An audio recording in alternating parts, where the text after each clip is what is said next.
Estará haciendo la presentación el doctor David Rodríguez Gómez, oncólogo médico. Él hizo medicina interna en el Tecnológico de Monterrey, medicina interna en el Tecnológico de Monterrey, oncología médica en el Centro Médico Nacional 20 de Noviembre en la Ciudad de México. Hizo una alta especialidad en cáncer de mama y actualmente su práctica laboral en el Hospital Elion Zambrano, aquí en Monterrey. Le agradecemos mucho que esté aceptando colaborar en este temario de cáncer de pulmón. Y el tema de hoy es el manejo de cáncer de pulmón de células no pequeñas avanzado, NTRK positivo. Muchas gracias, doctor. No, al contrario, doctora, muchas gracias por la invitación. ¿Se escucha bien? ¿Se ve bien? Sí, Ok, Sí, sí, muy bien, bueno. adelante.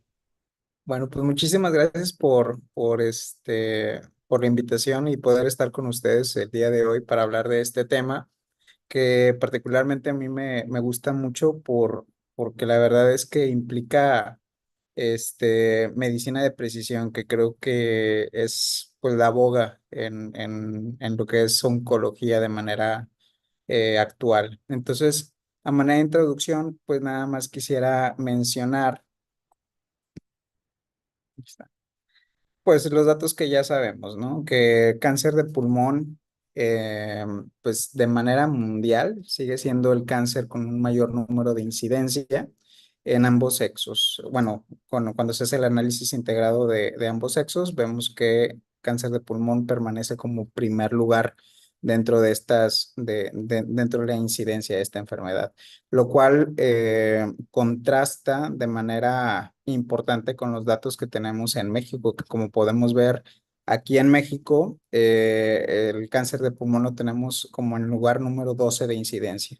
Y obviamente, pues esto, pues no es porque aquí haya menos cáncer de pulmón, o lo más probable es que no sea por esta razón, sino que como también tanto en México como en gran parte de Latinoamérica, pues todo el proceso que lleva el paciente para poder realizar el diagnóstico de cáncer, particularmente el cáncer de pulmón, pues sí es un proceso largo que puede llevar pues a que incluso no se llegue a diagnosticar a tiempo y el paciente llegue a fallecer sin que se llegue a dar un diagnóstico de cáncer de pulmón. Y esto pues se ve con estas cifras que vemos en lo reportado o de la poca información epidemiológica que podemos tener aquí en México, pues vemos esta diferencia, ¿no? Y también esto se ve reflejado en las diferencias que hay en el momento que se realiza el diagnóstico de cáncer de pulmón. Tenemos, como menciono, hay pocos datos epidemiológicos aquí en México, pero de los pocos datos que hay están pues limitados a institución. Por ejemplo, aquí tenemos esta comparativa, es de un estudio que hizo el doctor Macedo en el INCAN y en el cual hace una comparativa de los datos de diagnóstico por etapa en Estados Unidos y diagnóstico por etapa en México, particularmente en el INCAN. Y como podemos ver, pues hay una diferencia bastante importante. Hace la comparativa de los datos que se tienen en el 2016 en Estados Unidos y en el INCAN, y como podemos ver aquí, al menos en esta institución, que es una de las principales que maneja cáncer aquí en México, pues bueno, es una diferencia bastante significativa el diagnóstico de enfermedad localizada, que aquí en los datos que presenta el doctor Macedo del año 2016, pues es menos del 2% contra el 19% que hay en Estados Unidos, y en la enfermedad metastásica aquí se reporta 82%, contrario también pues a la información de la detección de enfermedad metastásica en Estados Unidos. Entonces, aquí vemos pues esta diferencia también importante, y que también es un reflejo de pues el acceso que tiene el paciente, particularmente aquí en México a través de las instituciones, para poder llegar a un diagnóstico. Y una vez que se hace el diagnóstico, pues aquí pues desgraciadamente pues es en etapas más avanzadas. Y es por eso que particularmente el cáncer de pulmón pues representa en el contexto de enfermedad avanzada pues un rubro importante, y por lo tanto pues hay que mantenernos actualizados en cuanto a todas las opciones que hay de tratamiento en estos pacientes pues que va cambiando pues día a día, ¿no? O sea, particularmente cáncer de pulmón es uno de los tipos de tumores que constantemente está en cambio el tratamiento. Y pues abordando también un poquito el concepto de medicina de precisión, que va muy de la mano con la selección de los tratamientos que ahorita vamos a abordar. Entonces, pues, ¿qué es medicina de precisión? Aquí les pongo lo que menciona el Instituto Nacional de Cáncer de Estados Unidos, también lo que menciona ESMO. Es una forma de medicina que utiliza información sobre los genes, las proteínas, el medio ambiente de una persona para prevenir, diagnosticar o tratar una enfermedad. Brinda al paciente el mejor tratamiento según el historial médico, el estado fisiológico y las características moleculares de su tumor. Pero en sí, lo que permite o la oportunidad que nos brinda la medicina de precisión es que nos va a permitir predecir de una manera más exacta qué pacientes se van a beneficiar de un tratamiento en específico. O sea, en grandes rasgos, la medicina adecuada para la persona adecuada en el momento adecuado. Y bueno, la medicina de precisión no es algo nuevo, y si lo aterrizamos a lo que es prácticamente cáncer de pulmón, yo creo que es de los mejores ejemplos en cuanto a lo que es una medicina de precisión. Si vemos el histórico de cáncer de pulmón, eh, antes o alrededor de 1995 y años previos, el abordaje de tratamiento era como una sola entidad, que era cáncer de pulmón con células no pequeñas. Entonces, el tratamiento era en esquemas de quimioterapia, predominantemente basada en platinos, tratando, pues independientemente, o más bien, tratando todo como una sola entidad clínica. Entonces, este abordaje de tratamiento con quimioterapia, según los resultados de diversos análisis, aquí pongo esta gráfica de un metaanálisis precisamente de más de 52 estudios que evaluaba el uso de quimioterapia, predominantemente con platino, para el tratamiento del cáncer de pulmón de células no pequeñas como una sola entidad clínica. Y como podemos ver, el periodo de sobrevida era alrededor de 7 meses. Simplemente el categorizar a la enfermedad de células no pequeñas como adenocarcinoma o carcinoma escamoso, nos brinda dar una precisión o una medicina de precisión. Particularmente en estos estudios del doctor Scaglietti se observó que solamente con saber la histología propia podíamos dar un abordaje específico que podía tener un aumento en sobrevida global de acuerdo a la histología. En este caso, en adenocarcinoma se observó que había un mayor beneficio del uso de cisplatino pemetrexed comparativamente con los carcinomas epidermoides, o perdón, de células escamosas, en los cuales la combinación que mostraba un mayor beneficio, contrario al adenocarcinoma, aquí era el cisplatino gemcitabina. Entonces, eventualmente, pues pasa el tiempo y también cambia de manera importante el abordaje del tratamiento. Entonces, siguiendo esta línea de tiempo en el cual se permite poder clasificar el cáncer de pulmón de manera molecular, de acuerdo a la expresión de un driver, como puede ser el eje FR, posteriormente los genes de fusión de ALK, ML4, si expresaba o no KRAS o BRAF, pues bueno, permiten dar un tratamiento dirigido específicamente al driver. Y pues como podemos ver, la evolución de la sobrevida, de acuerdo al tratamiento en el cáncer de pulmón de células no pequeñas, pues ha evolucionado mientras más se ha hecho preciso el abordaje de tratamiento de acuerdo a el cáncer específico que esté presentando el paciente. Nos vamos de menos de 7 meses o alrededor de 7 meses, tratando todo como una entidad. Pasamos a aproximadamente 12 meses tratándolo de acuerdo a la histología, y luego nos vamos de acuerdo al perfil mutacional, y pues como podemos ver, la sobrevida puede ser incluso superior a los 4 años, de acuerdo a los resultados de los estudios pues, de abordaje de acuerdo a la mutación driver analizada. Es por eso que las guías nos manejan el poder determinar en el cáncer de pulmón de células no pequeñas, independientemente de la histología, este perfil mutacional. Y aquí pues les pongo los drivers que recomienda la NCCN para la determinación en específico de el cáncer de pulmón de células no pequeñas. Y viene pues subrayado pues el tema de hoy, que es el NTRK. El NTRK 1, 2 y 3. Bueno, abordando en específico, pues NTRK, es importante mencionar, pues, cuál es el papel de este gen. Hay que saber que los receptores TRK participan en la señalización de las neurotrofinas y tienen, pues, de manera normal ciertas funciones fisiológicas específicas de acuerdo al receptor TRK. El TRK-A es codificado por el NTRK1, que está en el cromosoma 1, TRKB por NTRK2, que está en el cromosoma 9, y TRKC por NTRK3, que está en el cromosoma 15. Entonces, estos genes son los que en específico se van a encargar de codificar a los receptores TRK y van a presentar las funciones fisiológicas asociadas de manera natural con estos receptores, que son la señalización del dolor, la termorregulación, la regulación del movimiento, de la memoria, la propiocepción.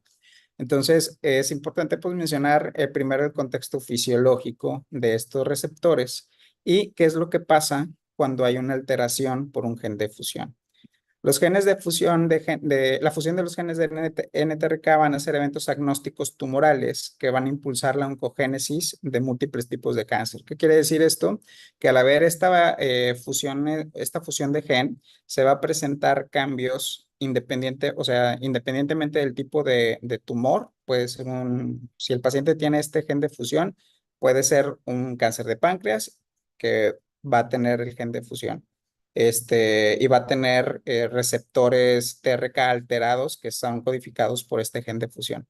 Puede tener también, independientemente, un cáncer de mama, un cáncer de ovario, un cáncer, pues, cualquier tipo de cáncer, pero pues se maneja como evento agnóstico precisamente porque puede expresarse independientemente del tipo de cáncer, no es algo en específico. Hay al menos 19 tipos de tumores diferentes, como les menciono aquí, el cáncer de ovario, colorectal, melanoma, pulmón. Y estas alteraciones, al presentarse una fusión de gen de NTRK, va a constituir un cambio dentro de los receptores TRK que eventualmente pues pasan de mantener su papel fisiológico normal y presentan una alteración con potencial oncogénico.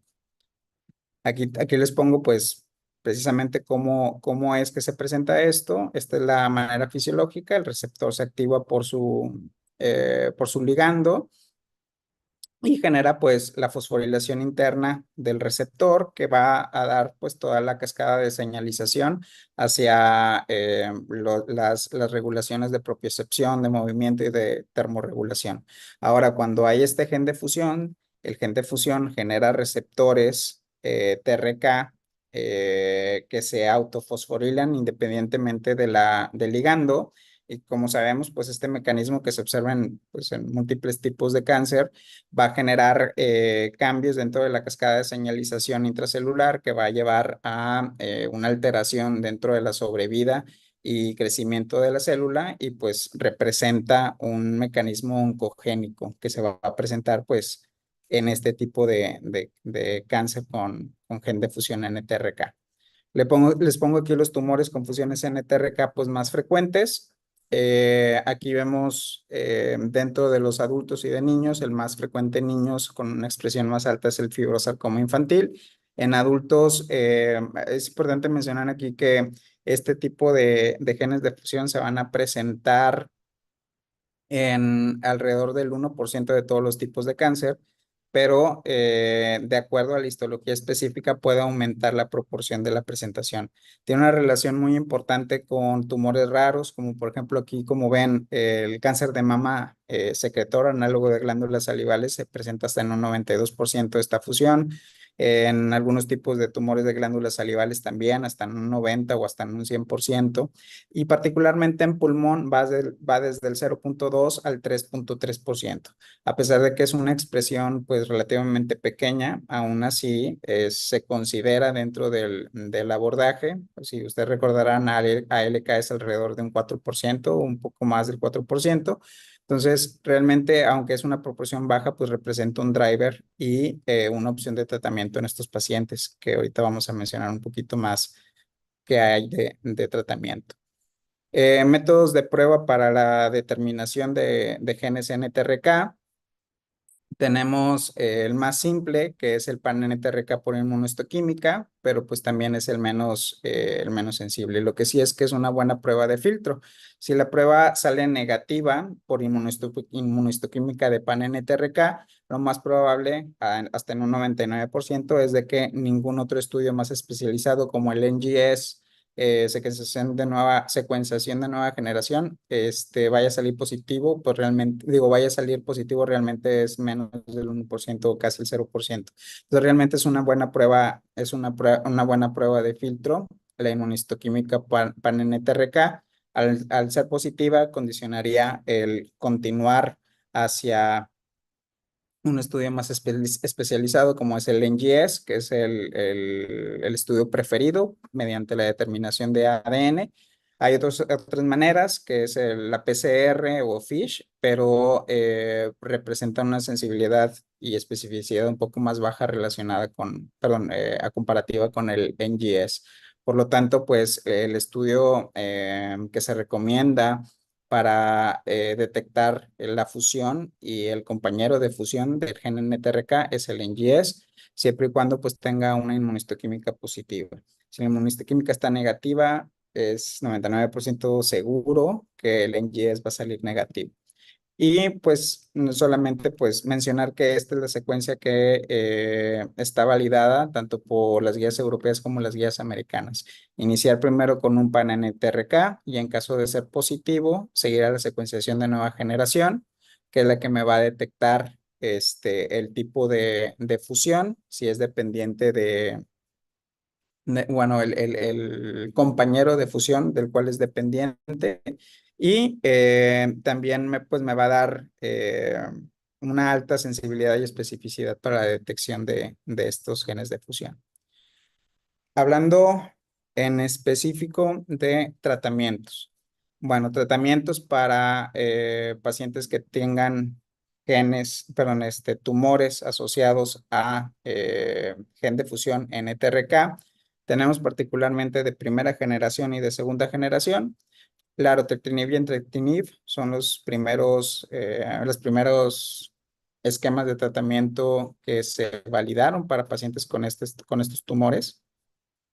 Selitrectinib se valoró como un medicamento de segunda generación, por lo tanto también como de segunda línea, pero el estudio salió negativo, por lo tanto no está actualmente validado como una opción terapéutica. No así el repotrectinib, el cual en junio del 2024 recibió la aprobación acelerada de FDA para tratamiento de pacientes con tumores de genes de fusión en NTRK positivos, e incluso como una segunda línea, porque en el estudio, como vamos a ver un poquito más adelante, incluía tanto pacientes vírgenes a tratamiento anti-NTRK, así como también pacientes que ya habían tenido larotrectinib o entrectinib y que habían progresado. Por lo tanto, pues representa también una opción bastante importante para una segunda línea de tratamiento. Aquí les pongo los dos estudios pues que representan la aprobación de estos fármacos de manera inicial para pacientes que tuvieran tumores con genes de fusión NTRK positivos. Importante mencionar que están estas dos opciones y las siguientes diapositivas no puse en sí el desarrollo de todos los estudios, lo que pongo es una comparativa de ambos estudios en relación a resultados. Mencionar que estos estudios analizan clinical trials, por ejemplo, larotrectinib en esta publicación analiza 3 estudios, uno fase 1 de dosis escalación, uno fase 2 de pediátricos y uno fase 1-2 de pediátricos, perdón, y uno fase 2 de adultos. En tanto que en el estudio de entrectinib son 2 fase 1, incluyendo también de dosis escalación, y uno fase 2 en pacientes adultos. Hablando de las moléculas, solamente también pues para poner un contexto en cuanto a diferencias entre una y otra. La arotrectinib es una molécula que es selectiva, inhibe solamente TRK y en específico pues los receptores que fueron creados por el gen de fusión, en tanto que entrectinib es un inhibidor multicinasa. Como ustedes recordarán, tiene acción también para ROS1, para ALK y también en este caso para TRK. Entonces, la diferencia principal es que uno es selectivo, solamente TRK, y el otro es un inhibidor multicinasa. Tiene múltiples blancos terapéuticos, en este caso ROS1, ALK y TRK, A, B o C. Y aquí tenemos el análisis entre ambos estudios. En el estudio de larotrectinib tenemos una población más robusta. Aquí tenemos que fueron 159 pacientes, perdón, con cáncer con gen de fusión NTRK positivo, de los cuales el 33% de ellos eran pacientes pediátricos. Aquí también tenemos que en el estudio de entrectinib era una población pues menor, inicialmente 68 adultos y 7 pacientes pediátricos, pero el análisis o sea, el análisis posterior o el análisis que se realizó de este estudio incluyó 54 pacientes adultos. De los 68 previos, por X o Y, no se integraron dentro del análisis final del estudio, entonces la población pues fue pues mucho menor comparada con la población del estudio de larotrectinib y pues nuevamente también esto puede tener algunas repercusiones dentro de los resultados que se vieron en los estudios que ahorita pues vamos a mencionar. Solamente hacer la comparativa en cuanto a la población. Y la población pues también era pues bastante diferente en el sentido que además de ser más robusta, incluía más pacientes pediátricos y por lo tanto tenía más histologías o histologías más variadas el estudio de larotrectinib, en tanto que el estudio de entrectinib eh, pues no incluía muchos pacientes pediátricos y también se menciona dentro de este estudio que eso puede ser uno de los motivos por los cuales hay diferencias importantes en cuanto a duración de respuesta y tiempo de respuesta, perdón, duración de respuesta y también sobrevida global y sobrevida libre de progresión, ya que en los pacientes infantiles, en los pacientes pediátricos, perdón, podía tener un mayor efecto el fármaco. Y eso es uno de los puntos que discuten en el estudio de entrectinib, el por qué se pudo haber dado una diferencia o la diferencia que se presenta dentro de los resultados de ambos estudios. Y esos son estos. Como podemos ver, las tasas de respuesta objetiva en ambos estudios son bastante buenas, aunque es mayor y pues por un porcentaje importante.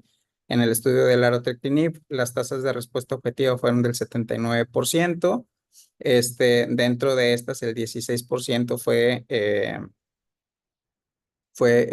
respuesta completa, también un índice bastante importante de respuestas parciales y de enfermedad estable, en tanto que en el estudio de entrectinib fue 57%, 7 respuestas completas y 50%, 7% de respuestas completas y 50% de respuestas parciales, en tanto que 17% presentó enfermedad estable. Entonces, como podemos ver, ambos estudios tienen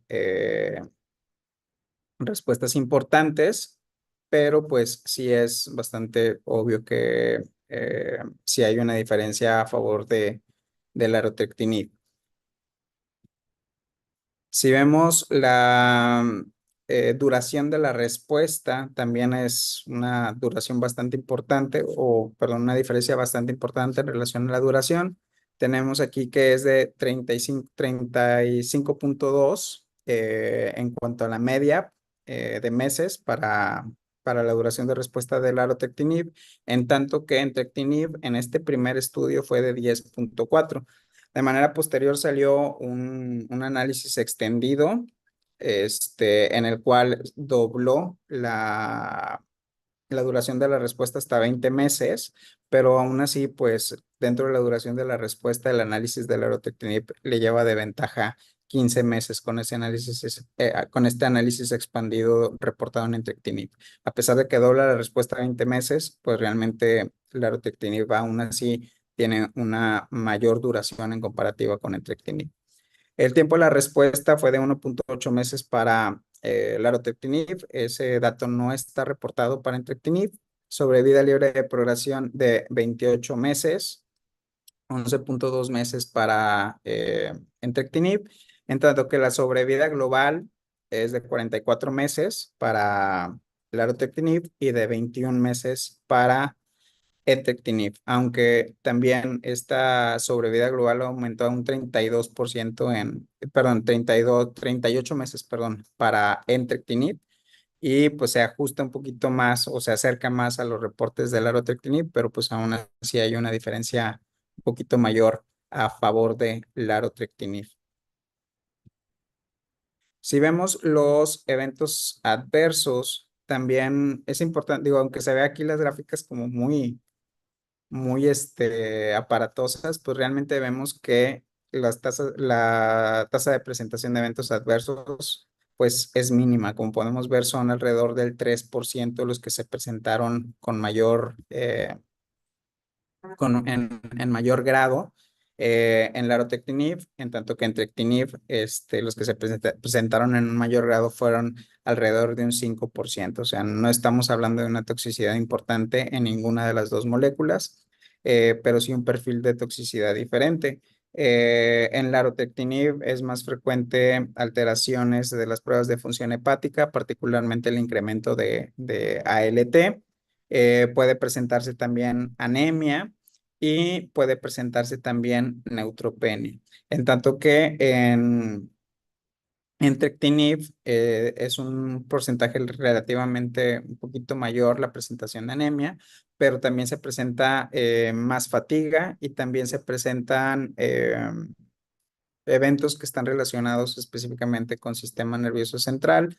Se mencionan ahí, que no viene aquí, pero se menciona mucha disgeusia como el evento principal. Aquí se observan los eventos grado 3, grado 4, pero de los más frecuentes es disgeusia, mareo, y dentro de los también más relevantes para entrectinib, el incremento de peso, que también está asociado a un aumento de apetito.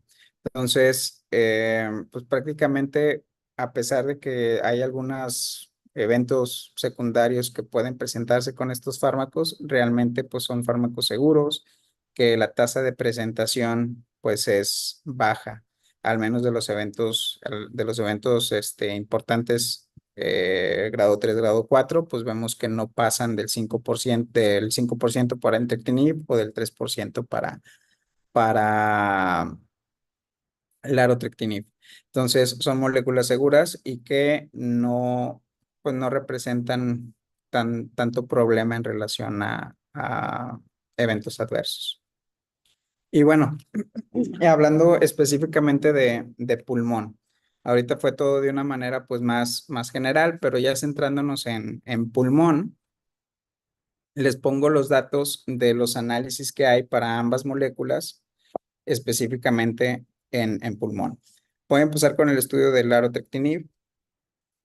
Este estudio que le estoy presentando es el análisis más reciente. Inicialmente, en el 2021, salió un primer reporte de la Corte del estudio global de la rotectinib, en el cual se incluía solamente 15 pacientes que tenían cáncer de pulmón de células no pequeñas. Y en este estudio se hace un análisis integral por grupos. El grupo uno es el grupo eh, que se presentó en ese primer reporte, en tanto que el grupo 2 integra los datos del grupo uno más 11 pacientes nuevos que se enrolaron en este periodo de alrededor de un año y presenta análisis pues separados, tanto del grupo original como del grupo combinado que pues es un poco más robusto. Entonces aquí tenemos las características de la población, que prácticamente pues son bastante similares, ya que pues la mayor parte de estos, más de la mitad, son la misma población que se integró en el primer grupo. La mayor parte de estos eran pacientes que tenían gen de fusión NTRK1 y también aquí, como podemos ver, la mayor parte de estos pacientes eran de una histología de adenocarcinoma. Entonces, estos pacientes aquí está, se hace el seguimiento y la determinación del objetivo primario, que era la tasa de respuesta objetiva, y pues los subgrupos en cuanto a eh, respuesta completa o respuesta parcial o enfermedad estable. Y eso es lo que viene desglosado aquí en esta diapositiva. Aquí vemos que en el análisis del grupo uno de los 15 pacientes evaluados, tenemos que la tasa de respuesta objetiva fue del 87% y tenemos aproximadamente 13% de respuestas completas. Cuando se hace el análisis de grado del grupo 2 baja un poquito al diluir como un poquito el efecto por incluir 11 pacientes nuevos que tenían un tiempo menor de recibir el tratamiento. Entonces, la tasa de respuesta objetiva baja a un 83%. Y aquí vemos pues que aún así pues permanece con una tasa de respuesta pues bastante buena. O sea, estar hablando en estos pacientes de tasas de respuestas objetivas tan elevadas pues también es una traducción de cómo este fármaco pues tiene un muy buen efecto en este tipo de tumores. Si vemos la duración de la respuesta en el primer grupo, aquí menciona que al tener un periodo de evaluación de 24 meses, no fue alcanzada todavía una mediana de la duración de la respuesta y hacen un corte de sobrevida libre de progresión también a 12 y a 24 meses y vemos que en la duración de la respuesta en este periodo de 12 meses y de 24 meses fue de hasta un 64%. La sobrevida global reportada fue de un 40.7 meses. Y del grupo 2, que era el grupo más robusto, la mediana también no ha sido alcanzada, hablando de la duración de la respuesta, ni tampoco de la sobrevida libre de progresión, pero tanto a 12 como a 24 meses, la duración de la respuesta, perdón, el porcentaje de pacientes con respuesta perdurable fue del 72% y de sobrevida libre de progresión igual a 12 a 20 y a 24 meses, pacientes sin progresión hasta un 67% en ambos cortes, tanto de 12 como de 24 meses. Y la sobrevida global en este segundo grupo de 23 pacientes era de 40.7 meses. Si vemos la seguridad, pues prácticamente es la misma, son los mismos eventos secundarios ya reportados en estudios previos, particularmente la elevación de las pruebas de función hepática, pero realmente ninguno de interés en relación a condicionantes para suspensión del tratamiento o reducción de dosis. Este es el estudio de entrectinib. Aquí es importante mencionar que lo que se hace o lo que se hizo en este estudio fue el análisis del grupo específico de pacientes que tenían cáncer de pulmón de células no pequeñas dentro del grupo del pool total del estudio original. Y aquí lo que menciona es que dentro de estos pacientes con cáncer de pulmón de células no pequeñas, la tasa de respuesta objetiva se determinó hasta en un 62,7%, lo cual es pues bastante buena, incluso pues superior a la reportada de manera global en el estudio original. Dentro de esto se presentó 11,8% de respuestas completas. La mayor parte de las respuestas fueron respuestas parciales en un 51% y enfermedad estable en un 9,8%. Si nos vamos a duración de la respuesta, de manera global fue de 27,3 meses, sobrevida libre de progresión de 28 meses y sobrevida global de 41,5 meses. Si hacemos como un análisis comparativo en cuanto a los resultados del estudio del Arotectinib, aquí diferencia, pues mantienen una sobrevida global pues bastante similar. Y aquí pues sí se menciona en una mediana de sobrevida libre de progresión y duración de respuesta, no así todavía en el estudio del Arotectinib. Y en relación a respuestas, pues vemos también que es bastante equiparable la tasa de respuesta objetiva entre ambos estudios. Y por último, les presento este estudio. Ya se había, yo vi por ahí que ya habían revisado el tema de tratamiento de ALK y ROS1 y que ya se había abordado este estudio, el Trident 1. Bueno, en este estudio, pues también se incluyeron pacientes que tenían genes de fusión en NTRK. Entonces se hizo un análisis en específico de los pacientes con NTRK y es este análisis que les estoy presentando. Aquí particularmente vemos cómo hay una respuesta objetiva bastante similar a la que se reporta tanto para la larotrectinib como entectinib, particularmente en los pacientes con cáncer de células no pequeñas vírgenes a tratamiento, hasta un 62%. Y pacientes que fueron pretratados, ya fuera con LARO o con larotrectinib o con entrectinib, también tuvieron un porcentaje de respuesta pues considerable. Esto pues pensando más como una segunda línea de tratamiento, hasta en un 42%. Y esto llevó a que la FDA llevara una aceleración dentro de una aprobación acelerada para repotrectinib para tratamiento del cáncer de pulmón de células pequeñas con genes de fusión NTRK. A manera de conclusión, pues es importante identificar los genes de fusión NTRK para dar un beneficio específico para tratamientos contra este gen. Las opciones de tratamiento incluyen larotrectinib, entrectinib y repotrectinib. Todas las opciones de tratamiento han demostrado de manera comparativa tener un beneficio y de hecho los beneficios son pues realmente equiparables, salvo algunas diferencias. Y los tres fármacos tienen un perfil de seguridad adecuado, una toxicidad manejable y una baja proporción de disminución de dosis por efectos secundarios. Pues nada más mencionar como cierre, pues precisamente que dentro de cáncer de pulmón los avances son de una manera muy rápida y que creo que este tipo de tratamientos va a ir evolucionando cada vez más. Vamos a poder detectar incluso mutaciones que todavía no se han podido ni siquiera dilucidar y que van a llevar a dar un tratamiento todavía más específico.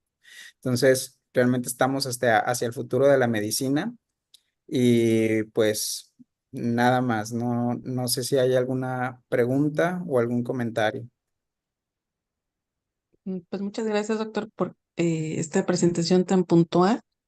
Y pues creo que este subgrupo de pacientes son como que una respuesta más exquisita a un target y es un grupo que, bueno, a quienes nos tocó ver pacientes únicamente con quimioterapia hace 25 años más, pues era imposible pensar que esos pacientes tuvieran estas sobrevidas tan largas. Y bueno, yo tengo una pregunta. ¿Consideras que pacientes que el ECOG es una limitante o cómo se pueden beneficiar pacientes con ECOG 2 con ECOG 3? Bueno, anteriormente, ¿verdad? Se considera que ECOG 0, 1 son los más beneficiados en los tratamientos. Sí,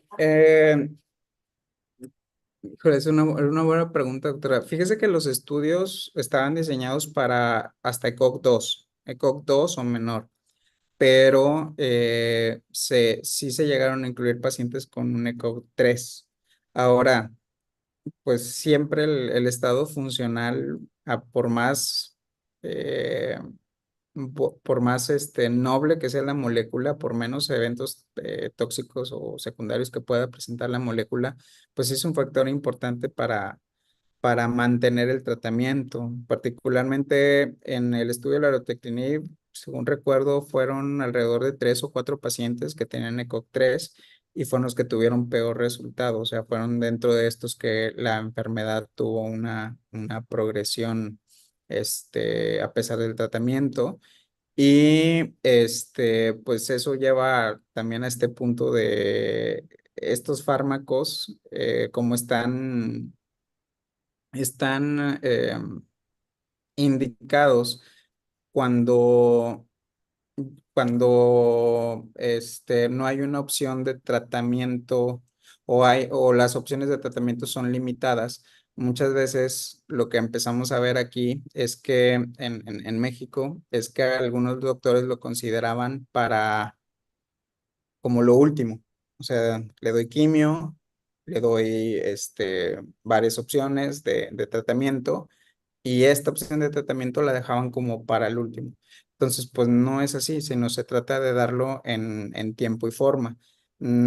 Siempre y cuando se tenga una enfermedad avanzada y que las opciones de tratamiento no sean muchas, como por ejemplo lo son en sarcomas, se puede considerar el inicio de la larotectinib incluso hasta como una primera línea. Yo de manera particular, los pacientes que les llegué a iniciar la larotrectinib, ECOG 2, una ECOG 2 y una ECOG 1, pero ECOG 3 no me animaría yo como quiera a darles un tratamiento por más noble que sea, pues porque la poca evidencia que hay es que esos pacientes no van a tener un buen resultado. Ok, gracias. No sé si alguien más quiera preguntar o hacer algún comentario. El doctor Ludin Bacon está conectado, pero creo que está fuera de Nicaragua, entonces no sé si le dificulte hacer algún comentario. Y pues, doctora Yuridia, que está por aquí, oncóloga médica. Mm. No. Doctor Edwin, algo en Hola, relación a... Ah, la doctora ah, Yuridia. adelante, adelante. Ah, ¿Doctora Yuridia o yo? bueno, tú, Edwin. Bueno, ok, no, más bien, felicitarle al doctor por la revisión. Este driver, bueno, tiene pocas moléculas en realidad, lo que le permite ser un poco práctica en la presentación. Lo felicito. Está bastante bien actualizada y en realidad nos da la pauta para poder en los pocos pacientes que codifican para este driver poder ensayar este tipo de tratamientos. Para nosotros acá en el país es una limitación el uso de estas moléculas, no están en el cuadro básico y siempre toca hacer gestiones para lograr conseguirlas a través del Ministerio de Salud. Mientras tanto, aunque no es lo ideal, empezamos con algún tratamiento clásico de quimioterapia en lo que se hace la gestión para conseguir la medicación, que como lo dijo el doctor, no es lo ideal, pero así nos toca. Y lo otro, pues sí, desde el punto de vista de radioterapia, eh, de hecho estamos utilizando todas estas moléculas en etapas generalmente avanzadas, ¿no es cierto?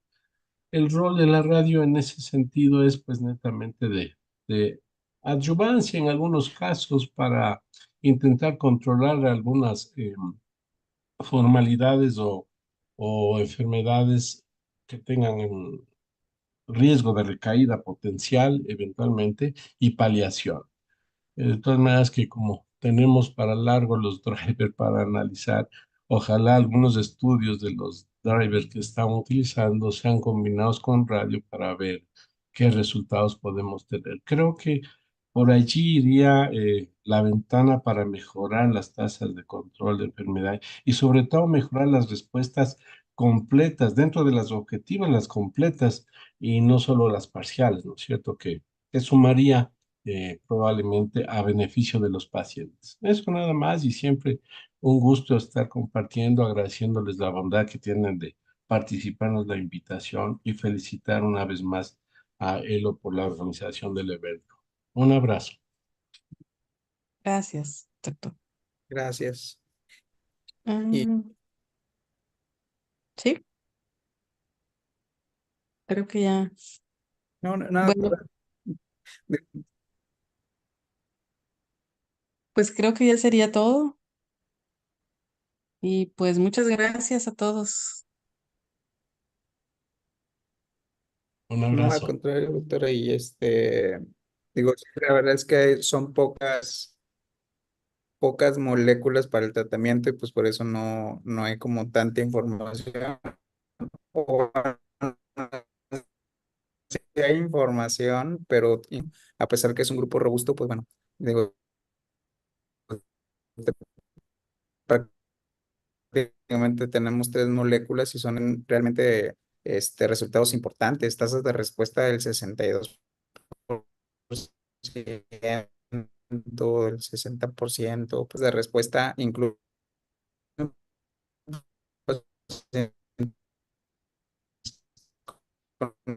metástasis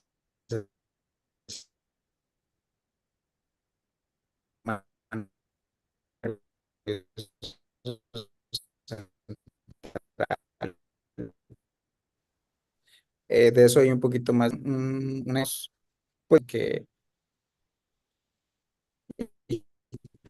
los resultados son bastante buenos. A comparativa de otras moléculas también, que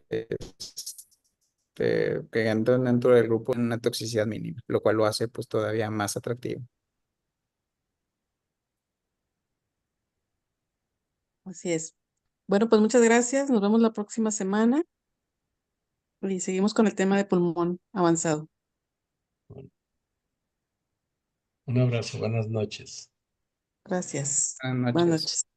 Hasta luego.